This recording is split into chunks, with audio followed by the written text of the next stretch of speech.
Africa's borders trace razor-straight lines, nothing like the tangled histories of Europe. In just 90 days, 14 nations gathered in Berlin and drew borders across an entire continent, without a single African present. Today, those lines still spark wars, divide families, and define modern Africa in ways few realize. How did 90 days of ignorance become centuries of conflict? By the early 1880s, Africa was not an empty canvas waiting for foreign rule. The continent's interior was shaped by powerful states and trading empires, Sokoto in the north, the Asante in the west, and the Zulu in the south, each with armies, tax systems, and diplomatic networks. Yet on the coast, European flags began to multiply. Steamships, railways, and the hunger for rubber, palm oil, and minerals drove an industrial scramble. France and Britain clashed over West African rivers, and Germany and Belgium eyed the Congo. As claims overlapped and rumors of war spread in European capitals, the pressure mounted. African rulers negotiated, resisted, and sometimes signed treaties they barely understood. But the real contest was happening far away. In European boardrooms and ministries, the question was not how to share Africa with Africans. The question was how to keep rival powers from cutting each other out. The continent's fate was being decided in rooms where no African voice was heard. On November 15, 1884, delegates from 14 countries gathered at Otto von Bismarck's official residence in Berlin. Over the next 90 days, they debated and drafted the General Act of Berlin, a document that would set the rules for claiming territory across Africa. No African ruler, envoy, or observer was present.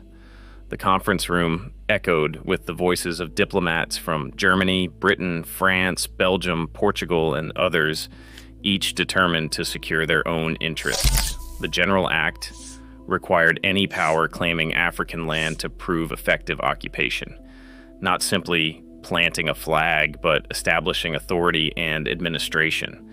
It also required that new claims be formally notified to the other signatories. The Congo and Niger rivers were declared open for trade, and a vague promise was made to help end the slave trade. Yet, the core outcome was a legal framework for dividing a continent written entirely without African input. When the conference ended on February 26, 1885, the rules were in place and the scramble could begin. European delegates gathered around enormous wall maps, but the heart of Africa was mostly empty space, blank interiors dotted with question marks and guesswork, rivers twisted in the wrong directions, mountain ranges faded into white. The Congo Basin, which would soon become the personal domain of King Leopold II, was sketched from memory and rumor. Into this void stepped Henry Morton Stanley, the era's most famous explorer. His journeys were legend. His notebooks filled with coordinates and village names few in Europe could pronounce. Yet even Stanley's maps were stitched together from hurried expeditions and stories collected on the move. Still, his word carried weight in Berlin. When diplomats needed to justify a claim, they pointed to Stanley's lines, never mind the gaps. With so little real knowledge, drawing straight borders felt easier. Just lay a ruler across the paper and call it order. The continent's fate was being charted by men who had never seen its heart. A few pencil strokes on a wall map in Berlin became the frontiers of entire nations. What began as rough sketches, lines drawn along the 10th parallel, or following a guessed river, were soon formalized in bilateral treaties. Between 1885 and the late 1890s, diplomats in London, Paris, and Brussels translated these drafts into legal documents. Parallels and meridians, chosen for their simplicity, cut across forests, deserts, and mountains, ignoring the people and polities beneath them. In some cases, borders followed rivers that were misplaced or misunderstood. On paper, a boundary might run along a stream that, in reality, flowed hundreds of kilometers away. Once signed and ratified, these lines left the map and entered law. The border between Algeria and Niger, for example, is a near-perfect straight line, conceived in a European capital and locked in by treaty. What started as a compromise to avoid European conflict became the unyielding boundaries of modern Africa. Nigeria's borders fused northern Muslim emirates and southern Christian and animist kingdoms into a single colony in 1914. The line ignored centuries of religious and cultural difference, laying the groundwork for the Biafran War, and decades of sectarian violence. In Sudan, British rule locked an Arab Muslim north and an African Christian south inside one frontier.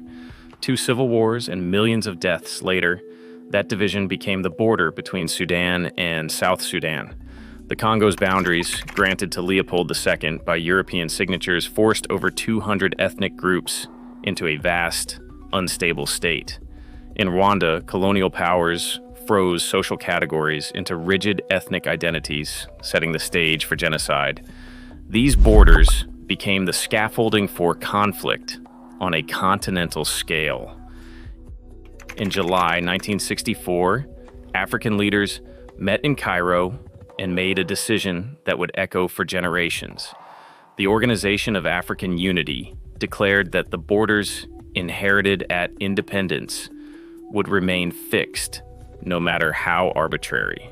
For the Maasai, this meant grazing lands now stretched across Kenya and Tanzania, divided by a line enforced by 2 governments. Iwe families found their relatives separated by the border between Ghana and Togo, a legacy of colonial paperwork. Across the continent, the Berlin lines became permanent, splitting communities who had never moved. African borders remain mostly unchanged since Berlin, fixed by law in 1964, but not by reality. The lines drawn in those 90 days still decide who lives, who fights, and who belongs.